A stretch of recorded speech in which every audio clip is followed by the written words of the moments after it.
Hey Tubes, how's everybody doing? Well, as you can tell, our project here on the Wheel Horse 520 LXI is coming along pretty well. If you look here, we're rebolting the engine back into its frame.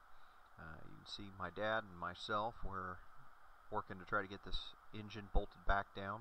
A couple of frames in there. You saw us working on the front end of the engine. Right now we're working on the back end of the engine as well. We're reconnecting the drive shaft to the rear end housing.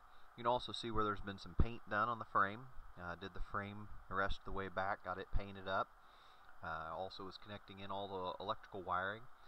And in a portion of the video here, you're going to see me looking at a wire for quite some time. There is a grounding wire that we couldn't figure out where it actually went back on. At one point, my dad said it had to have been undone.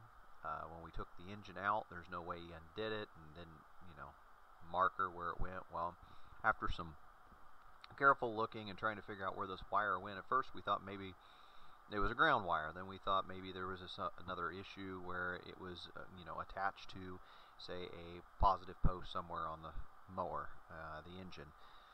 Couldn't figure out where it actually went, and eventually I looked down and found a picture I had taken of the engine when it was all filthy, and noticed that the wire had quite a bit of bend in it. And at the bottom of the engine, at one point here you'll see us going a little bit faster speed.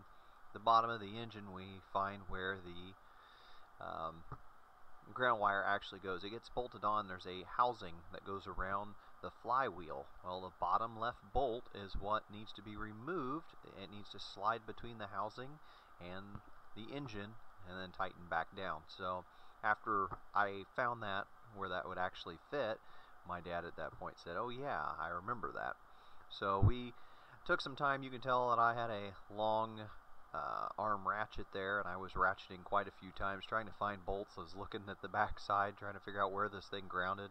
Looked at the book multiple times to try to see if it was just something else that might have been connected somewhere else in the engine, but couldn't figure out anything. And then all of a sudden I reminded myself that I had some pictures and looked back through the pictures and found where it actually belonged. But we finally got it all hooked back up. The engine was all but ready to go.